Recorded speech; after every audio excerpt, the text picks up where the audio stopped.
sangat senang kan. Padahal istri cuma nanya doang, apa kabar gitu. Ya kan, ayo mahal. Senangnya luar biasa kan. Ya. Isinya banyak, 121 surat dari Nabi. Yang kita sebut hadis itu. Terus di dalamnya membimbing kita supaya bahagia. Ali, kamu kalau pengen bahagia gini. Adi, kamu kalau pengen sukses gini. Kalau puasa kamu pengen nikmat tuh begini. Ini yang harusnya kita baca tuh ini.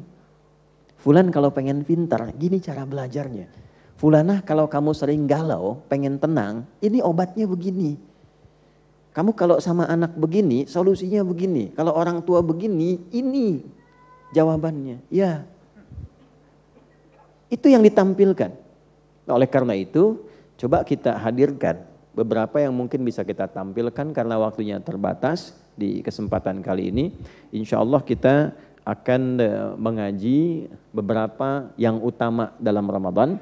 Apa yang paling utamanya, sehingga yang utama ini kalau kita kejarkan level atas, kalau nggak sampai nyangkutnya kan masih di yang sedang-sedang, tuh kan? Makanya kan rumusnya begitu. Kalau sedang kuliah, teman-teman mahasiswa langsung pasang target IPK 4. Nggak usah pakai amin, langsung IPK 4, ya. Nah, nanti effortnya pun akan besar, usaha kita akan tinggi mewujudkan itu. Kalau nggak nyampe, jelas nyangkutnya 3,9. 3,8, 3,7, ini masang 3, itu kan? Nyangkut 2,7, alhamdulillah katanya, nggak pakai, paling tinggi. Sama ke surga juga, targetnya Firdaus, ya kan? Targetin Firdaus paling tinggi, tingkat paling tinggi. Jadi kalaupun nanti amalannya tidak cukup ke situ, misalkan, itu sudah ditambah dengan macam-macam, ya, dengan rahmat yang lain, amalan lain, belum cukup ke situ, ya? Maka nyangkutnya jelas, mungkin di surga Aden, Jannatun Naim. Ya, tapi kalau pasang targetnya, yang penting surga dah gitu kan. Ya, mau di mana aja, kelas yang kecil juga nggak apa-apa. Ya, kalau nggak nyampe kan susah, udah kan? Nah itu yang coba kita hadirkan. Yuk fokus pada pembahasan, waktu kita singkat. Amalan utama di bulan Ramadan. Jemaah sekalian, seperti diketahui dalam pengantar tadi, bahwa amalan-amalan Ramadan dibagi pada 2 waktu secara umum. Ada amalan yang dikerjakan di waktu malam,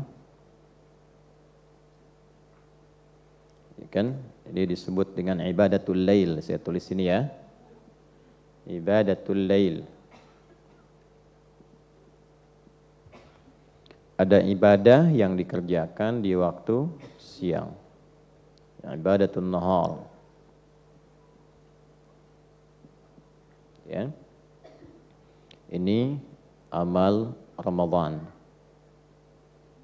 Baik. Di antara sekian amalan ini ada beberapa amal-amal yang utama. Amal utamanya dibagi 2. Ada yang berupa, ini kita turunkan ke sini dulu, amal utama. Ada yang berupa, amal utama itu berupa perintah. Ada juga sifatnya yang berupa larangan.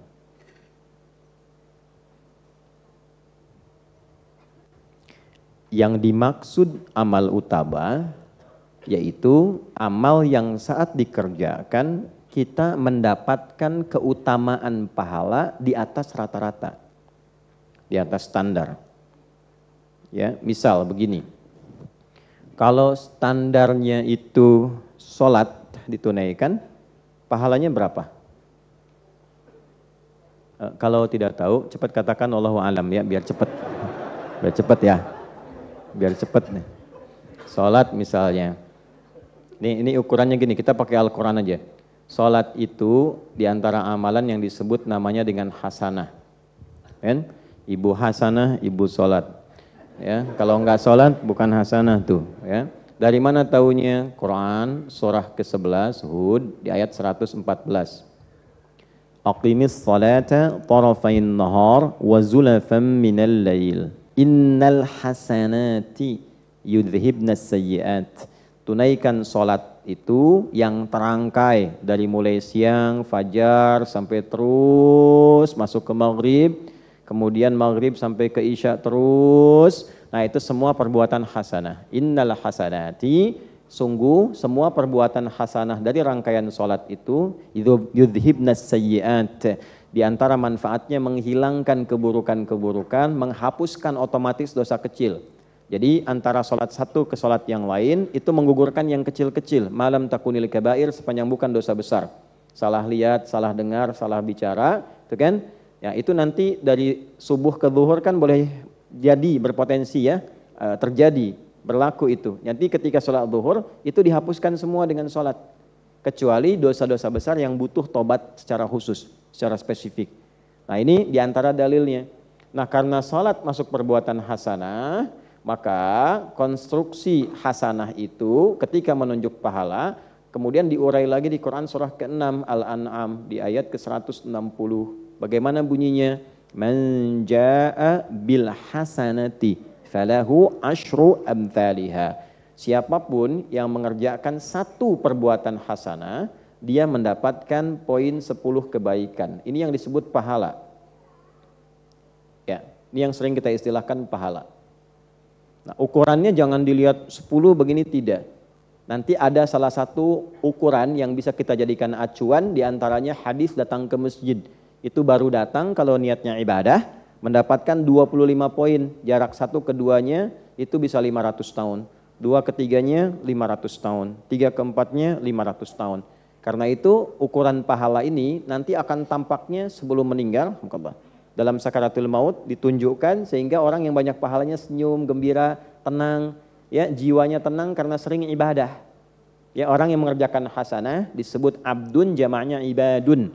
Pekerjaannya ibadah. Makanya ketika mau meninggal sifat ibadahnya disebutkan lagi. Disebut oleh Allah sebagai hamba-hambaku, ibadi. Quran surah 89 ayat 27 sampai ayat 30.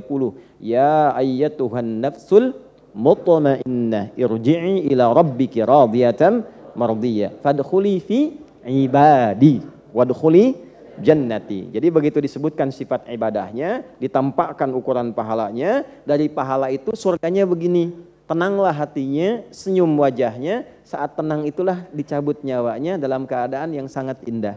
Itulah husnul khatimah. Jelas? Ya itulah husnul khatimah. Semoga Allah golongkan kita termasuk yang demikian. Nah ini satu kali amal dapat 10. Nah 10 ini nggak cukup dengan amin. 10 ini memang harus dikerjakan.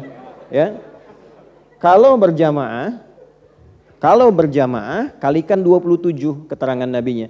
Salatul jama'ati afdalu min salatil fardi bi 27 darajah.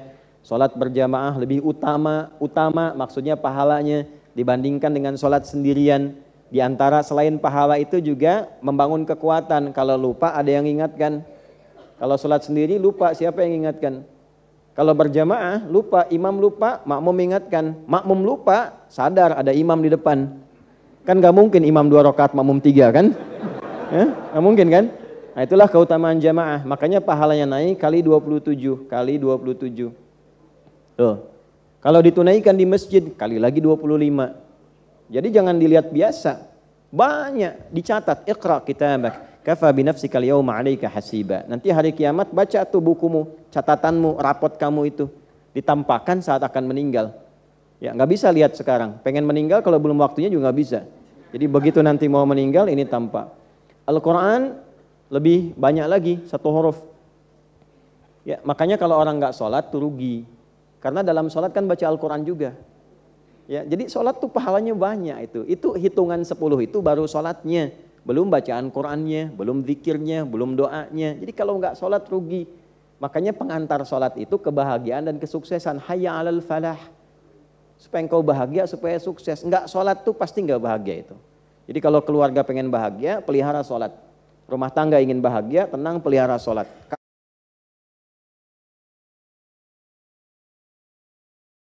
Dulu dilatih ya. Nah kemudian Quran ini 1 hurufnya 10, 1 huruf loh. Di At-Tirmidzi hadisnya nomor hadis 2910. Man qara'a harfan min kitabillahi falahu asyru hasanat. Siapa yang baca 1 huruf dari Al-Quran, dia mendapatkan setiap hurufnya 10 kebaikan. Walam aqul alif lam mim harfun. Saya tidak katakan alif lam mim 1 huruf. Ya, tapi walakin alifun harfun. lamun harfun, mimun harfun, alifnya satu huruf, lamnya satu huruf, mimnya satu huruf. Walikulli harfin asyru hasanat. Setiap hurufnya 10 kebaikan. Jadi kalau kita sempat tilawah misalnya baca alif lam mim sebegini, ya. Nah, itu dihitungnya bukan satu huruf ini. Ini sudah satu huruf, lam satu huruf, mim satu huruf. Jadi kalau 1, 2, 3 kali 10 berapa? Udah 30 setiap hurufnya. Ini yang melihat secara tekstual, yang membaca dengan ilmu lagi, ada ilmu keempat dalam gramatikal bahasa Arab. Jadi ada 4 turunan ilmu plus adab yang kelima. 1 itu nanti ada nahwu, 2 ada saraf, ya, nahwu dengan saraf digabungkan nanti 1002 bait di alfiyah, ditambah dengan balaghah 3 cabang ilmu, ma'ani, bayan dan badi'. Yang keempat namanya arud. Arud ini nanti ada 16 turunan cabang ilmunya, disebut dengan bahar namanya. Selain untuk menguasai perbedaan antara syair dengan Al-Quran, rasa feel kenikmatan Quran dengan irama-irama lain juga menunjukkan kepada kita cara membaca huruf. Di ilmu arud itu, apa yang disebutkan, maka hurufnya dihitung jumlahnya berdasarkan bunyi, bukan tulisan. Misalnya, ini huruf apa? Alif, maka ditulisnya begini. Tuh. Jadi nggak pakai O, ini begini tulisnya, ya. Kalau oh nanti oh alif, gitu kan? Alif ini kan sudah berapa huruf lagi? 3 kan? Nah, jadi dari sini tuh bisa 3. Nah, ini apa? Bukan, ini hamzah. Tuh ada kepalanya. Hamzah tuh berapa huruf? Gitu ya. Nah, 1, 2, 3, 4. Maksudnya apa? Orang yang tidak pernah berhitung dengan amalannya, Allah berikan pahala tanpa hitungan. Tapi kalau Anda menghitung, diberikan sesuai hitungan. Masya Allah, Ramadan, 1 hurufnya 10 nun. Dah, 10 gitu ya. Nah, ini dikasih hitungan. Nah, ini. Nah, sekarang gambarannya demikian. Ada yang di atas ini standar. Ini baru standar, Bu, Pak. Ini standar. Di atas standar, tak terhitung. Nah, orang yang bisa mengoptimalkan Ramadan dengan baik, itu ada amalan-amalan yang saat dilakukan, itu ukurannya tidak mengikuti standar. Ukurannya langsung Allah yang kasih, sekehendak Allah. Sekehendak Allah. Yang biasanya 10, tiba-tiba bisa 1 juta, mungkin terjadi. Ya, itu hanya Ramadan. Dan hadisnya nanti kita temukan di topik yang topik yang kedua dalam bahasan Kitabus Shaum, di topik ke-30, ya, di subtopik nomor yang kedua, namanya Bab Fadlus Shaumi. Bab Fadlus Shaumi, halaman 281, hadis nomor 1894 dalam Sahih Al-Bukhari. Ya, Imam Al-Bukhari rahimahullahu taala mengatakan, haddatsana Abdullah bin Maslamah an Malikin an Abi Zinad an Al-A'raj an Abi Hurairah radhiyallahu taala anhu anna Rasulullah sallallahu alaihi wasallam qala as-siyamu junnatun fala yarfuth wala yajhal wa in imru'un qatalahu aw syatamahu falyaqul inni sha'imun marrataini والذي نفسي بيده لخلوف فم الصائم أطيب عند الله تعالى من ريح المسك يترك طعامه وشرابه وشهوته من أجلي الصيام لي وأنا أجزي به والحسنة بعشر أمثالها. Ya, puasa itu kalau benar ditunaikan, kata Nabi, akan membentuk perisai dalam tubuh kita yang selalu mencegah dari perbuatan maksiat. Ya, makanya saat puasa kan dilatih meninggalkan maksiat dan meningkatkan taat. Meninggalkan maksiat, meningkatkan taat. Orang puasa nggak ada yang mau maksiat. Ya, korupsi libur tuh saat puasa. Ya kan? Mau bohong aja nggak mau kan? Ah, biasanya kamu gini, puasa, ya kan gitu kan? Nah, itu dilatih. Nah, nanti setelah latihan itu terbentuk karakter moral namanya. Di sini karakter moral, di sini karakter intelektual, di sini karakter kinerja. Jadi kalau moralnya sudah bagus, intelektualnya akan dipandu menjadi ilmu yang baik. Kenapa orang pintar tapi tidak baik? Karena moralnya nggak bagus. Nah, puasa itu membentuk karakter moral. Karena itu dilatih, nggak mau berkata yang kotor, tidak berbuat yang tidak pantas, gitu kan? Ada orang provokasi, dia katakan pada dirinya, saya sedang puasa. Itu kan diprovokasi, mau buka jam 6:15, jam 6 orang provokasi, ya kan? Saya sedang puasa. Nggak dibalas, Mas, tar habis maghrib. Nah, kan? Tapi maksudnya mengendalikan diri, habis maghrib kan lupa, sayang kan pahala saya hilang gitu. Tahan. Ya. Kalau ada orang provokasi, dia katakan pada dirinya, saya sedang puasa, sedang puasa. Kalau orang bisa begitu, lisannya ditata sampai ke ujung kakinya, dari kepala sampai ujung kaki, itu dimuliakan oleh Allah, diberikan ciri saat bangkit di hari kiamat. Jadi begitu meninggal, dibangkitkan di hari kiamat, cirinya di lisannya langsung keluar bau harum. Di lisannya keluar bau harum. Begitu bangkit, di lisannya keluar bau harum. Karena nanti saat bangkit tuh banyak yang komen, ya laitani kuntu turaba, kata yang kafir satu, ya terjadi juga, mendingan saya jadi tanah aja, nggak usah jadi manusia, takut dihisab. Yang satu bilang gini, yang satu bilang begitu, ya kan? Saya lihat wajah Firaun kemarin di Mesir tuh udah ketakutan nih begini, matanya melotot, mulutnya ngangap gini, ya nggak percaya sana aja tuh antum. Ya, saya udah kunjungi, jadi membuktikan betapa benarnya Al-Quran. Dan di Quran disebutkan bukan tunggal, ala Firaun. Satu keluarga besar, koleganya Firaun, pengawalnya, algojonya ini. Jadi kita masuk museum itu Bapak Ibu sekalian. Jadi kalau ada waktu, insya Allah diberikan waktu, kesempatan, rezeki ke sana. Ya, makanya kalau maaf ya, saya lompat sedikit, kalau rihlah jalan, coba cari ke tempat-tempat yang meningkatkan ilmu, menguatkan iman. Ya, bukan hanya menghabiskan uang. Ya sayang, apalagi membangkitkan nafsu, yang begitu tuh udah nggak zamannya, tinggalkan. Cari tempat yang membuat kita lebih pintar, iman kita menguat. Jadi begitu masuk, itu keluarga besar Firaun Bu. Bapaknya Firaun, ibunya Firaun, kakeknya Firaun, neneknya Firaun, generasi ini. Kemudian pengawalnya Firaun. Ini si fulan yang pengawal paling hebat disebutnya, itu yang tenggelam semua itu ada. Ya rata-rata dikumpulkan, jadi sekarang dikumpulkan jadi satu tempat. Di satu museum. Jadi begitu masuk tuh langsung diarahkan, kelihatan oh ini yang ibunya Firaun, ini yang istrinya Firaun, ada. Jadi betapa kalau sudah ditunjukkan kebenaran Quran langsung di hadapan mata kita, itu kalau belum beriman keterlaluan. Tampak loh di hadapan mata itu. Nah, kalau sudah beriman tidak tergetar untuk mendekat kepada Allah, keterlaluan juga. Nah, maka dari itu ketika kembali kepada kita dalam bahasan puasa ini, ya, maka perhatikan kalimatnya. Ketika dibangkitkan di hari kiamat keluar mewangi di lisannya. Ya, bukan karena nggak sikat gigi, bukan. Karena dia tahan lisannya. Ini maknanya ini, ya, makna terdalamnya karena dia menahan lisannya dari perbuatan kotor. Ya, orang-orang yang nggak pernah berkata kotor, kata-katanya selalu lembut, selalu baik, itu wangi di hadapan Allah. Karena itu ketika dibangkitkan, hasil ibadah di lisannya ini diberikan apresiasi, keluar bau harum. Itu maksudnya. Ya, paham ya? Jelas ya? Ya, di luar pengertian fisikal. Di luar pengertian fisikal yang kalau sikat gigi nggak pakai pasta dan sebagainya, hukumnya bisa ikhtilaf. Tapi yang ini sepakat ulama. Hakikatnya orang puasa itu menata lisannya supaya lisannya jadi baik. Itulah yang mewangi di hadapan Allah. Dibangkitkan. Kalau benar bisa begitu, maka engkau kerjakan puasa niat ikhlas karenaku, aku berikan pahala tidak sesuai ukuran standar. Ukurannya ukuranku, kata Allah. Nah, apa saja amalan-amalan utama, baik berupa perintah atau larangan, yang mengantarkan kita pada keutamaan pahala itu. Itulah yang akan kita coba uraikan dalam waktu yang tersisa untuk kita semua. Jadi sekarang kita masuk inti bahasannya. Tadi muqaddimah ya. Bismillahirrahmanirrahim. Kita mulai dengan amalan siang dulu ya, karena sekarang kita kan ada di waktu siang ya. Ya, jadi maksudnya gini, setelah dibahas langsung dioptimalkan. Gitu ya, mumpung ada di waktunya.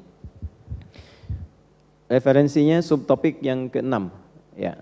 Jadi topik yang ke-30, tema 30, subtopiknya yang ke-6 di halaman 282.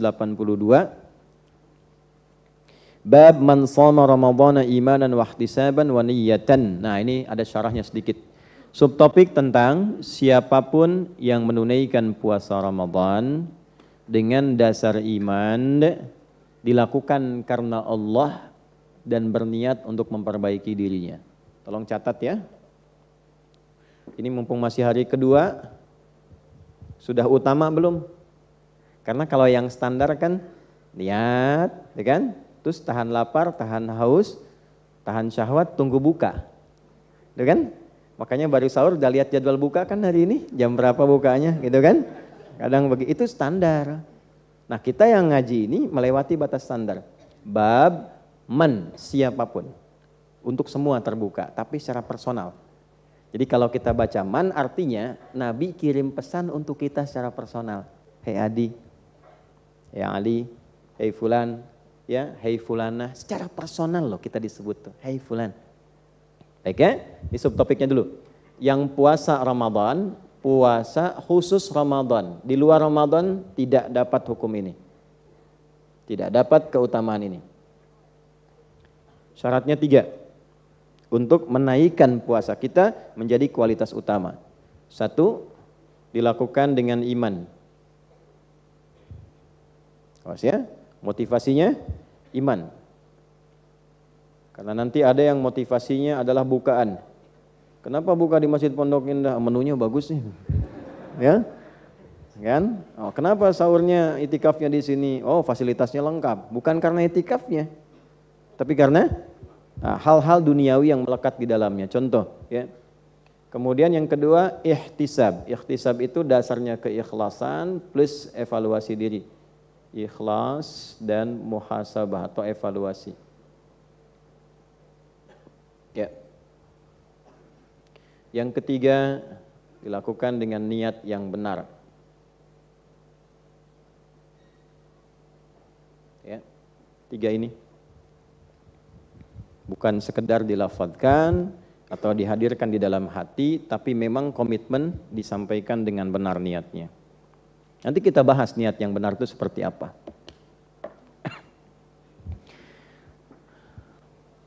Sudah? Wa qalat Sayyidatu Aisyah radhiyallahu taala anha, dan pernah menyampaikan tambahan keterangan Sayyidah Aisyah radhiyallahu taala anha anin Nabi sallallahu alaihi wasallam, dari Nabi sallallahu alaihi wasallam, ini tentang keutamaan niat ini. Yub'atsuna ala niyyatihim, ya, manusia itu, hamba-hamba Allah itu akan dibangkitkan di hari kiamat dan mendapatkan bagian tempatnya di akhirat, ya, itu sesuai dengan niatnya masing-masing. Jadi kalau beramal di dunianya niatnya untuk dunia, nggak ada tempat di akhirat dalam surganya. Ya, karena untuk masuk ke dalam surga itu mesti ada niat yang menyertai amalan dunia itu dengan niat akhirat yang disebut ibadah itu. Ya, bukan sekedar ibadah ritual yang kita sholat, kita puasa, kita baca Al-Quran. Sama antum yang belajar di kampus niatnya apa? Ya, kalau antum niatnya dapat ijazah aja, pahalanya nggak ada, nggak dicatat pahala tuh. Nggak ada pahalanya. Ibu, bapak merawat anak karena apa? Ingin jadi dokter, jadi insinyur, jadi insya Allah. Tapi nggak dapat hasil akhiratnya di situ. Ngedidik anak, gitu kan? Berangkatnya, cari hartanya, nggak ada nilai akhiratnya. Faja'alnahu haba'an manthura. Jadi debu berterbangan. Ya, itu di Quran, di surah ke-25 ayat 23. Wa qadimna ila ma'amilu min amalin faja'alnahu haba'an manthura. Kalau ada orang yang orientasinya dunia saja, dikasih oleh Allah dunia. Antum pengen jadi arsitek dunia. Tapi kalau diniatkan dengan itu sambil ibadah, untuk menaati Allah, mengagumi kebesaran ciptaan Allah, ya, membuat sesuatu yang Allah ridha, merancang masjid, membuat jalan di teknik sipil supaya orang bisa lewat dengan nyaman, orang bisa ke masjid, orang bisa kenal Allah. Dengan niat demikian, itu setiap orang lewat, pahalanya antum ditulis. Coba yang bikin pipa wudu itu, niat ibadah enggak? Kalau diniatkan ibadah, berapa banyak orang wudu di situ? Antum kerjaannya apa itu? Nah, itu dibangkitkan tuh hasilnya dari situ. Jadi sayang kalau investasi dunia itu enggak ada iringan akhiratnya itu. Dapatnya dunia, jangan khawatir. Wa minan nasi may yaqulu rabbana atina fid dunya. Udah, diam dulu, ya. Bukan itu. Bukan. Wa ma lahum fil akhirati min khalaq. Ya, itu ayat 200-nya. Dan ada di antara manusia itu yang orientasi hidupnya duniawi. Yang penting dunia. Akhiratnya nggak dapat. Tapi ada orang yang cerdas karena tahu akan meninggalkan dunia dan tahu dunia bukan tempat tinggal tapi tempat meninggal, ya, maka dia gunakan dunia untuk investasi akhirat. Wa minhum may yaqulu rabbana atina fid dunya hasanah. Tuh, cari hasanah. Wa fil akhirati hasanah wa qina adzabannar. Jadi dia bekerja di dunia juga, cuma dia mengkonversikan kegiatan dunianya supaya punya nilai akhirat. Kerjanya tetap di situ. Yang baik. Belajarnya tetap belajar, cuma dia niatkan. Nah, niat ini pembedanya yang menjadikan arah vektor kegiatan kita itu benar di hadapan Allah. Itu poinnya. Jelas ya? Baik, nah sekarang ayo kita baca hadisnya. Nomor hadis 1901. Qala al-Imam al-Bukhari rahimahullahu taala, haddatsana Muslim ibnu Ibrahim, haddatsana Hisham, haddatsana Yahya an Abi Salamah an Abi Hurairah radhiyallahu taala anhu, anin Nabi sallallahu alaihi wasallam. Itu sanadnya dari Nabi sallallahu alaihi wasallam. Qala, beliau menyampaikan. Perhatikan kalimatnya. Man qama lailatal qadri imanan wa ihtisaba, ghufira lahu ma taqaddama min dhanbi. Sekarang amalan siang. Man shama ramadhana imanan wa ihtisaba, ghufira lahu ma taqaddama min dhanbi. Keutamaan 3 hal ini menghasilkan sesuatu yang melebihi batas pahala standar. Jadi kalau benar mengerjakan puasanya dengan 3 unsur ini, maka yang diberikan oleh Allah pertama kali ampunan dari semua dosa yang pernah dikerjakan. Ampunan dari semua dosa yang pernah dikerjakan. Semua dosa. Ya, dari ujung kepala sampai ujung kaki. Ma itu tanpa batas. Insya Allah. Siapa yang nggak punya dosa, terus boleh menilai dirinya. Ya, saya punya keyakinan setiap kita kan kesimpulannya pasti sama tuh. Bekalnya sedikit, amal solehnya sedikit, amal salahnya banyak. Tapi cita-citanya kan surga Firdaus kan. Sama kita semua begitu. Dan nggak ada satupun hamba hidup yang merasa nggak punya dosa tuh nggak ada. Nah sekarang pertanyaannya, pengen satu tempat terbaik, tapi dosa bergelimang, cara menghapusnya bagaimana? Nah, makanya hal pertama yang harus kita hadirkan ketika masuk Ramadan itu bersyukur dulu sama Allah. Karena dikasih kesempatan menggugurkan kotoran-kotoran yang melekat dalam tubuh kita itu. Yang belum tentu orang dapat ya dari sekian orang yang hidup sampai sekarang. Bahagia, semua bahagia. Ramadan itu unik Pak Ibu, sesuai dengan apa yang Quran sampaikan. Semuanya ikut senang. Jangankan orang Islam, yang non-muslim pun senang dengan datang Ramadan. Ya, bahkan memviralkan Ramadan datang. Kemarin sedang isbat, apakah yang meliput semua muslim? Belum tentu. Media-medianya punya orang Islam, belum tentu. Tapi kan orientasinya beda-beda. Saya senang karena jualan pasti akan meningkat, tuh kan? Senang karena faktor begini, senang karena faktor begitu. Semua senang dengan Ramadan. Tapi di antara sekian yang senang itu ada yang terpilih oleh Allah. Dia menunaikan puasa dan dihilangkan semua sifat-sifat keadaan buruknya, dosanya digugurkan oleh Allah. Apa keuntungannya ketika dosa gugur? Kalau ajal tiba bersamaan dengan dosa semua dihilangkan, maka bersih kita.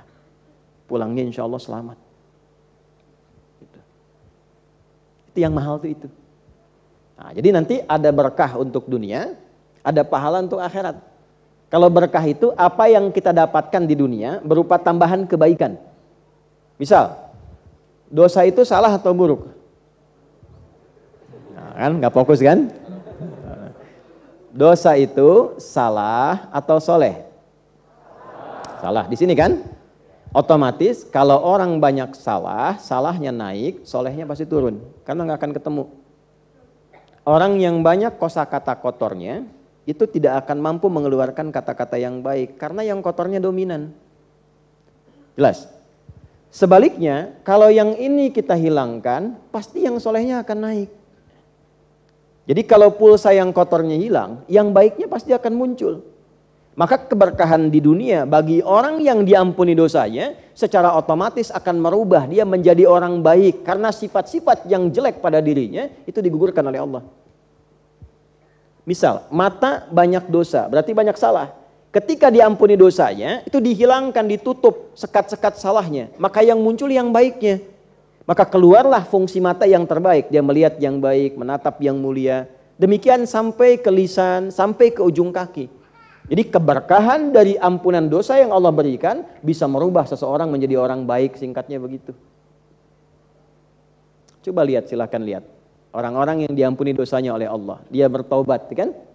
Silahkan Anda cek siapapun profilnya, pasti jadi orang baik.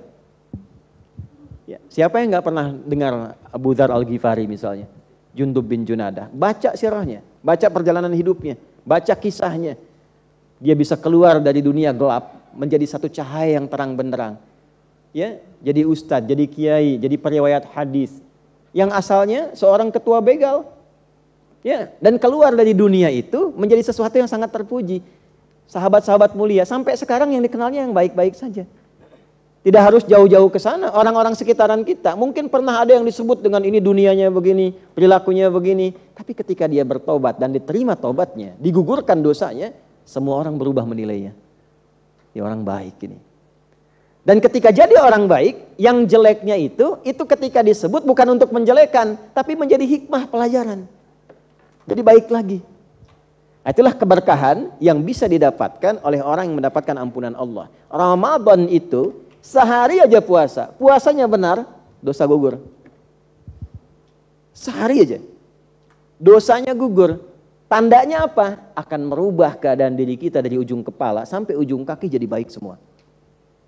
Kemarin udah sehari puasa tuh, pengaruhnya bagaimana? Coba cek matanya, cek telinganya, cek lisannya, ada perubahan nggak? Nah, kita bisa ukur. Jadi kalau ada yang belum berubah sepenuhnya, nah berarti ada yang masih dibutuh hari kedua. Hari ini benar gak puasanya? Nanti hari ketiga cek lagi. Sampai betul-betul merasakan keluar dari kegelapan, lahir seperti fitrah lagi. Kan begitu kan? Seperti dilahirkan kembali kan? Dilahirkan kan gak bawa dosa. Makanya orang senang semua lihat anak kecil. Walaupun dari rahim siapapun dia terlahir. Ya, pengennya meluk, pengennya gendong. Anak siapapun dia. Ya Allah lucu banget. Masih belum balik tuh lucu semua. Gemuk pun lucu. Kamu tuh gemuk banget. Cabi pipinya. Coba kalau udah dewasa gemuk tuh. Masih bisa bilang gitu. Bapak lucu banget. Nggak ada tuh. Nggak ada. Nah itu. Jadi keberkahan dunianya. Ya kalau seorang suami, istri, ayah, ibu, anak, sebagai pegawai, pejabat, pengen baik, puasa yang benar, pasti baik.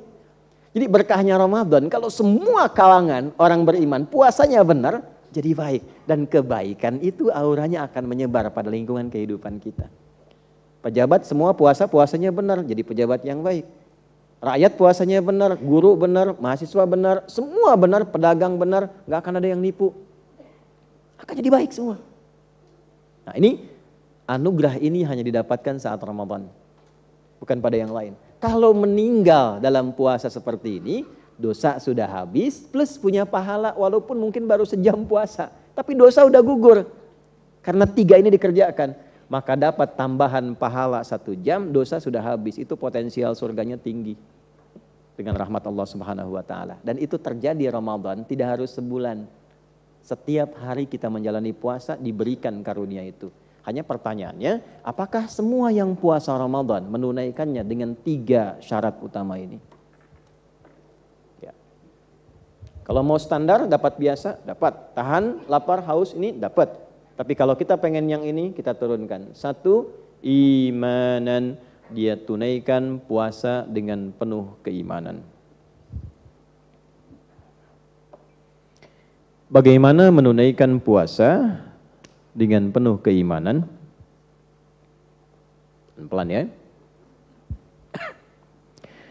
Bapak Ibu sekalian, menunaikan satu amal, khususnya di sini terkait dengan puasa, yang didasari dengan satu iman, maka tafsir dari para ulama memberikan 2 petunjuk. 1, dikerjakan karena iman itu maksudnya dikerjakan untuk menaati Allah Subhanahu wa Ta'ala. Tujuan puasanya lillah.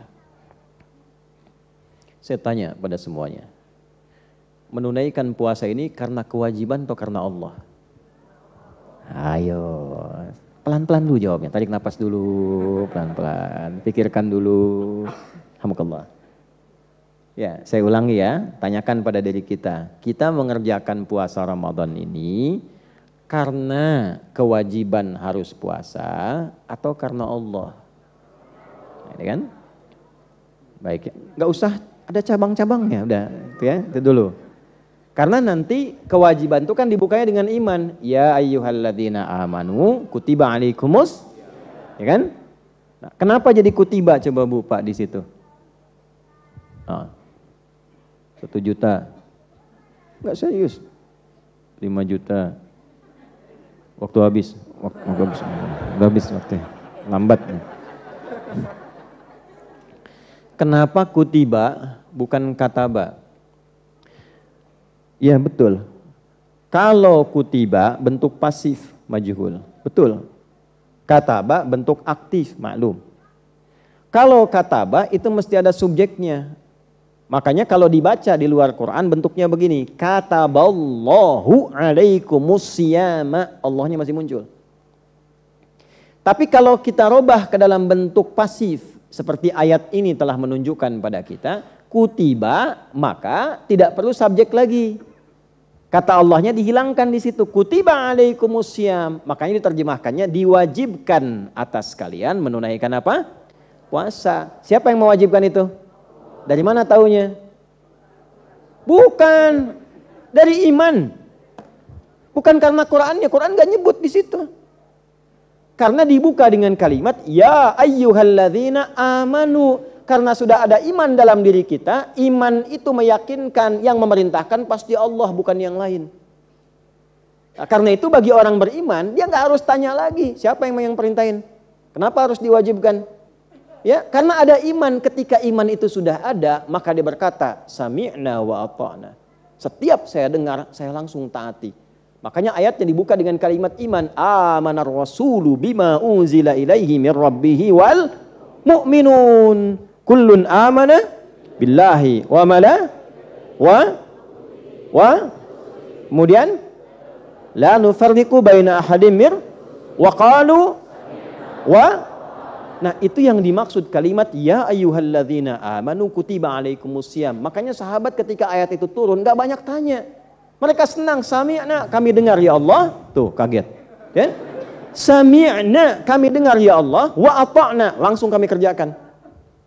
Jadi ciri yang pertama ketika semua ibadah dilandasi dengan iman. Dia menyertakan. Kalimatnya perhatikan baik-baik. Dia menyertakan dasar iman ini karena Allah dalam jiwanya. Bahasa singkatnya, dia mengerjakan puasa ini untuk menaati Allah. Dipersingkat lagi karena Allah lillah. Kalau Allah nggak perintahkan, saya nggak akan kerjakan.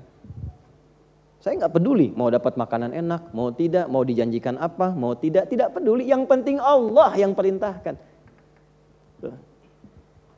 Mau diminta apapun sama Allah saya kerjakan. Mau dilarang pun saya tinggalkan. Yang penting Allah, saya punya Allah itu. Bu, latihan ini penting sekali Bu. Jadi bagian pertama ini manfaat dunianya begini. Untuk menanamkan pada diri kita Pak, nanti rasa punya Allah. Kalau ini sudah ada, hidup itu ringan. Anda punya masalah seberat apapun. Dan Anda merasa saya punya Allah, itu masalah ringan. Masalah kan berat banget, tapi saya punya Allah. Yang percaya pada saya menitipkan masalah itu pada diriku bukan pada yang lain. Dan aku yakin Allah pasti berikan jalan keluarnya. Karena punya Allah. Itu yang sekarang kurang dirasakan oleh kebanyakan orang yang mengatakan saya muslim. Imannya kurang. Perlu dicas lagi. Kalau merasa punya Allah gak mungkin berbuat maksiat. Gak mungkin korupsi. Gak mungkin menipu. Gak mungkin mencela. Karena tahu Allah mengawasi. Kalau merasa punya Allah, keluhannya akan sedikit. Karena merasa saya punya Tuhan. Yang pasti menyelamatkan saya, menolong saya. Iyyaka na'budu wa iya. Yang sudah berjanji, kalau saya menuhankannya, menyembahnya, dia pasti akan tolong saya. Punya gak rasa begitu? Kenapa ketika kesulitan itu banyak mengeluh? Kenapa gak kita kembalikan kepada yang menitipkan? Karena ini punya Allah. Belum apa-apa udah bikin status. Kenapa aku yang diuji ya?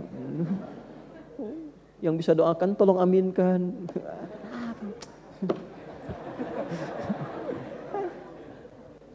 Ini pelatih ini punya Allah.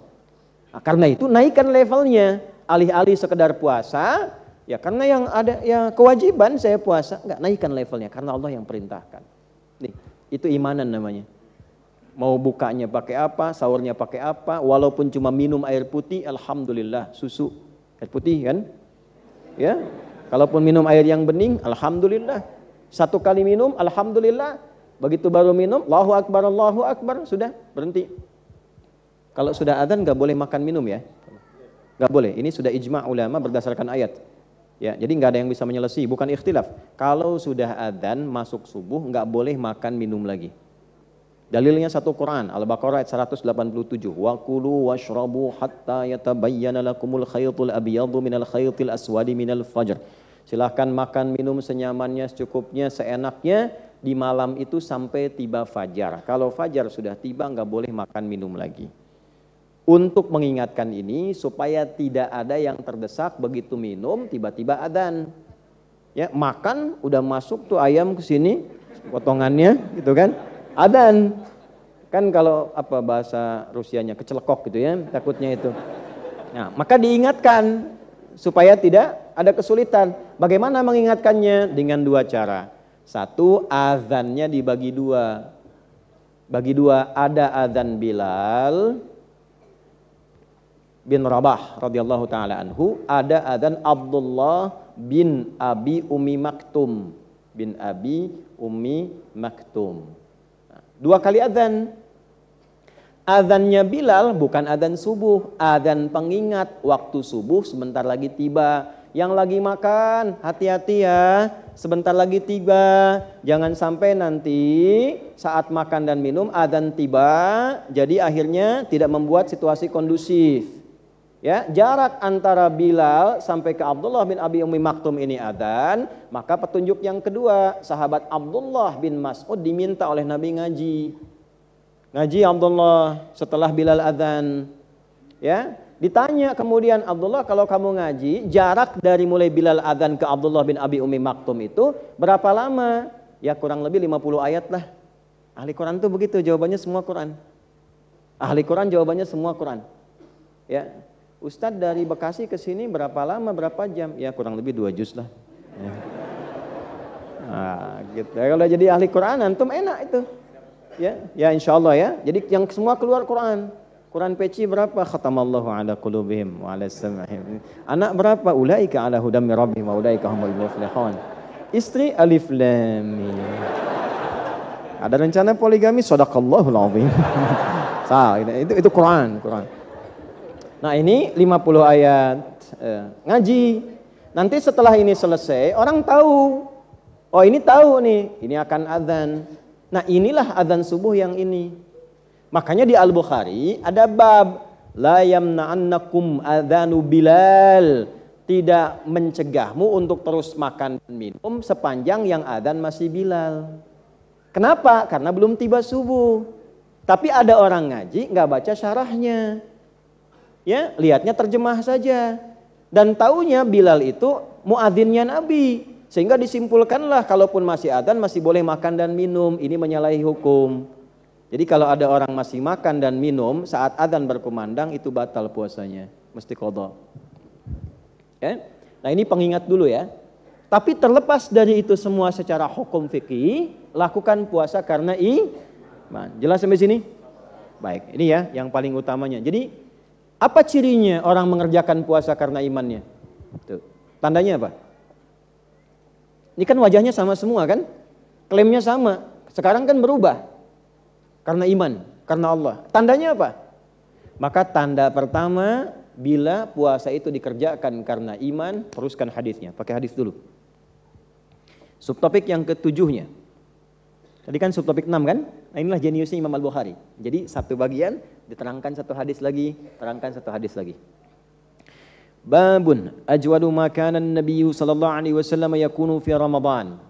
Bab subtopik yang menerangkan tentang karakter Nabi yang sangat mulia, sangat dermawan, sangat indah yang terjadi di bulan Ramadan.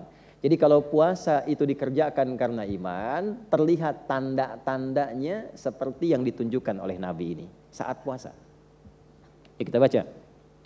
Bismillahirrahmanirrahim. Qala al-Imam al-Bukhari rahimahullahu taala haddatsana Musa ibnu Ismail, haddatsana Ibrahim ibnu Sa'd, akhbarana Ibnu Shihab an Ubaidillah ibn Abdullah ibn Utbah an Ibn Abbas radhiyallahu taala anhuma qala. Hadisnya dari sahabat Ibnu Abbas radhiyallahu taala anhuma, dan beliau keponakan Nabi SAW, satu keluarga Nabi dan orang yang didoakan oleh Nabi dari sejak kecil sampai menjadi pakar Al-Quran, turjumanul Quran dan mufti dalam usia remaja. Dalam usia remaja, Umar bin Khattab radhiyallahu taala anhu sudah mengangkat beliau sebagai mufti. Kana Nabi sallallahu alaihi wasallam adalah penampakan Nabi sallallahu alaihi wasallam ajwadan nasi bil khair. Beliau itu orang yang paling melimpah kebaikannya. Dari ujung kepala sampai ujung kaki. Jadi lihat wajah Nabi aja sudah bisa menyimpulkan ini orang terbaik. Antum kalau lihat orang dari wajahnya terus menyimpulkan ini orang baik, itu Nabi itu berlipat-lipat dari itu. Makanya banyak orang tuh yang keras jadi lembut, lihat Nabi aja jadi lembut tuh, Masya Allah. Yang jahat bisa jadi baik Pak, cuma lihat bisa jadi baik. Ya. Nabi Yusuf kan diviralkan Nabi paling ganteng kan, yang pernah terlihat. Nah Nabi itu berkali-kali lipat dari itu cahayanya, berkali-kali lipat dari itu. Ya, Masya Allah. Nah kemudian wa kana ajwadu ma yakunu fi Ramadan, dan kebaikan itu nambah ketika Ramadan tiba. Jadi puasa yang dikerjakan karena iman melipat gandakan kebaikan yang biasanya kita kerjakan. Itu cirinya. Ya, kita baca dulu ya. Hina yalqahu Jibril alaihi salam, dan khususnya saat Jibril datang menemui Nabi sallallahu alaihi wasallam, wa kana Jibril alaihi salam yalqahu kulla lailatin fi Ramadan hatta yansalikha ya'ridu alaihi an-nabiy sallallahu alaihi wasallam al-Qur'ana fa idza laqiyahu Jibril alaihi salam kana ajwada bil khairi min ar-rihil mursalah.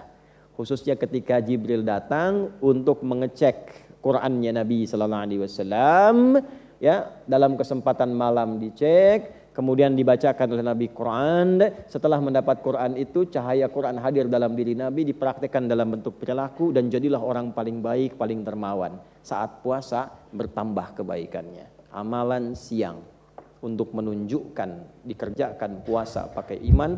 Satu, iman ini membimbing tubuh dari ujung kepala sampai kaki jadi baik. Jadi ketika melihat, karena imannya aktif, maka pandangannya dibimbing oleh iman. Ini cirinya nih, nggak semua dilihat Pak, Bu. Ya, jadi nggak semua hal dilihat, imannya langsung membimbing pandangannya. Kan Anda mengatakan, saya mengerjakan puasa imanan, karena iman karena Allah. Maka Allah memerintahkan iman dalam hatinya, bimbing matanya untuk melihat. Dalilnya Quran surah 24, ayat 30 untuk laki-laki, 31 untuk perempuan. Qul lil mu'minina yaghuddu min absarihim. Ayat 31-nya, wa kullil mu'minati yaghdudna min absarihinna. Katakan pada pria-pria yang beriman, perempuan yang beriman, sekarang yang sedang puasa, kalau merasa puasa dengan imannya, maka nanti iman membimbing matanya. Dari mata dulu dibimbing. Ini yang harus dilihat, ini nggak boleh dilihat. Jadi kebiasaan 11 bulan, saat melihat itu bisa nyaman, saat Ramadan tidak. Dilatih, sehingga 11 bulan berikutnya dipraktekkan. Ya, bukan Ramadan aja, habis itu hilang lagi misalnya kan. Nah, ini tanda tidak diterima puasa. Jadi dilatih. Oh ini yang harus dilihat tuh ini. Ada gambar yang nggak baik, imannya langsung aktif, langsung dipalingkan. Jelas? Kelisan begitu. Mau bicara ditimbang dulu, imannya jalan. Ini nggak usah diucapin, ini nggak bagus. Tapi saya diprovokasi, katakan pada dirimu, engkau sedang puasa. Nggak usah dibalas. Tuh ya. Dibikin status nggak enak tentang kita, mau balas, jangan kata imannya. Kamu sedang puasa, tulis saja gitu kan. Ya, semoga Allah berikan kebaikan, semoga puasa kita diterima, itu aja. Jadi langsung dipandu sama imannya. Ya. Jadi nggak ada tambahan yang lain. Ini kan bulan puasa, nggak baik kayak gitu. Ente nggak puasa ya? Nah itu masih setengah iman. Ini masuk tuh, sampai ke ujung kaki. Nah, ini puasa yang maksudnya dilakukan karena iman. Jadi kalau sudah begitu, naik status. Dari sekedar so'im menjadi abdun min ibadillah. Hamba Allah yang lagi menunaikan perintah Allah. Maka disebutnya nanti ibad. Dapatlah rahmat Allah. Kan puasa bulan rahmat tuh. Begitu dapat rahmat di dunia namanya Rahman. Rahmat Allah di dunia namanya Rahman. Rahmat Allah di akhirat untuk orang beriman namanya Rahim. Maka disebutlah ibadur Rahman. Muncul ciri di surat Al-Furqan itu. Wa ibadur Rahmanil ladzina yamshuna 'alal ardi hauna wa idza khatabahumul jahiluna qalu salama. Kalau sudah jadi ibadah Rahman, dimanapun berpetualang di muka bumi, dia berpetualang dengan indah. Tawadu, senang, nyaman, orang-orang menerima dengan baik. Walaupun ada yang provokasi, qalu salama. Dia menjawab dengan nyaman-nyaman aja, baik-baik aja. Nah, kalau sudah seperti itu enak hidup, karena dihijab kita dengan masalah orang. Jadi orang-orang yang mencela kita misalnya, misal dicela nih, terus kita maafkan, urusan kita dengan dia dihijab oleh Allah, selesai. Jadi kita nggak kepikiran. Tapi orang itu sebelum dia minta maaf kepada kita, tetap terhitung salahnya sampai kiamat. Jelas? Nah, jadi kita diringankan bebannya. Tapi orang-orang itu terus nanti nambah lagi, nambah, sepanjang tidak selesai. Jadi hidupnya itu enteng, ringan. Itulah iman. Nah, iman itu membuat hidup lebih ringan. Ya, hari kedua tuh, coba dites. Merubah jadi baik belum? Ya, sampai level tertingginya nih Nabi yang sampaikan. Tapi ini nggak bisa kita sampai situ. Sampai kebaikan dan kelembutan Nabi mengalahkan angin yang bertiup sepoi-sepoi. Tuh di luar ada kipas angin tuh, sepoi-sepoi, samping tiang, plek, gitu. Nempel ke tembok, plek, ya kan? Ya, kalau dia ada saung-saung, kalau orang Sunda nyebutnya ambenan gitu kan, bikin terus angin sepoi-sepoi sambil tiduran, lembut, tidur aja kan? Ya. Saya pernah di Arab lihat burung ngantuk, Pak. Burung ngantuk, bayangkan. Ya begini tuh. Jatuh. Betul, serius. Ngantuk burung. Burung ngantuk, pernah lihat itu. Jatuh, sadar, keplak sedikit, jatuh, plak gitu kan, pingsan. Gitu. Itu saking dapatnya angin yang enak gitu. Nah, lembut kan? Nabi itu kalau sudah Ramadan, kelembutannya mengalahkan angin kualitas tingkat lembut paling tinggi. Kayak kalau orang ketemu Nabi itu Ramadan itu sudahlah. Ya. Jadi kita baca hadisnya aja udah kangen gitu kan, baca hadisnya udah pengen niru. Nah, kita nggak bisa sampai ke titik itu, tapi kita bisa merubah diri kita untuk beda dari sebelumnya. Ya, sebelum Ramadan tuh masih kasar, ya Ramadan lembut lah. Sebelum Ramadan kata-katanya belum terukur, ya Ramadan kita tata lah. Karena siapa? Bukan karena istri, bukan karena suami, bukan karena anak, karena Allah. Saya punya Tuhan. Malu sama Allah. Jadi suami berubah itu bukan karena istrinya pengen berubah, karena Allah, saya punya Allah, ini saya dihisab nih. Demikian untuk semuanya. Nah, ini satu. Nah, jadi ini pembuktian pertama, kalau puasa dikerjakan karena iman, maka yang keluar dari tubuh kita terjadi perubahan positif. Ya. Nah, kalau amal-amal yang lain itu otomatis. Apakah dengan harta sedekah meningkat? Yang standar meningkat juga sedekahnya, karena Ramadan itu unik. Ya, kalau selain Ramadan itu yang minta depan mata belum tentu dikasih. Ramadan tuh dicatat, ini fakirnya berapa, miskinnya berapa, yang yatim ada berapa sekitaran tempat, bisa dicatat. Itu masih tahap standar. Kalau sudah melampaui itu melampaui batas-batas standar. Dia bahkan mencari, bahkan di tempat-tempat yang kadang orang nggak sampai ke situ, nggak harus orang tahu dan sebagainya. Tapi perubahan. Mohon jangan ukur figur lain. Figur kita pribadi saja masing-masing. Cara ngukurnya jangan compare Anda dengan Ustadz Fulan, dengan Ustadzah Fulana, bukan. Diri kita aja dari sebelum puasa dengan hari ini. Ada perubahan nggak? Ya, standarnya kita aja dari ujung kepala sampai ujung kaki. Maka hari pertama, kalau saya sih suka memotivasi diri begini, setiap hari keluarkan latihan 1. Kemarin misalnya untuk pikiran dulu supaya berpikir positif. Nanti kalau sudah tekad begitu pasti diuji. Pasti. Ya kalau nggak diuji nggak ketahuan perubahannya. Ya. Nanti hari kedua sekarang berlatih misalnya di pandangan mata, jaga. Latihan sampai merasakan kenikmatan memandang dengan iman. Besok pakai lisan, buat lisan. Terus sampai masa sebulan nggak ada yang berubah di tubuh kita. Ya. Jelas sampai sini? Alhamdulillah. Jadi ini bagian pertamanya. Nah, inilah cara seperti ini bila dikaitkan dengan evaluasi pada diri kita namanya ihtisab. Melakukan ikhlas karena Allah untuk mengoreksi diri. Itulah ihtisab.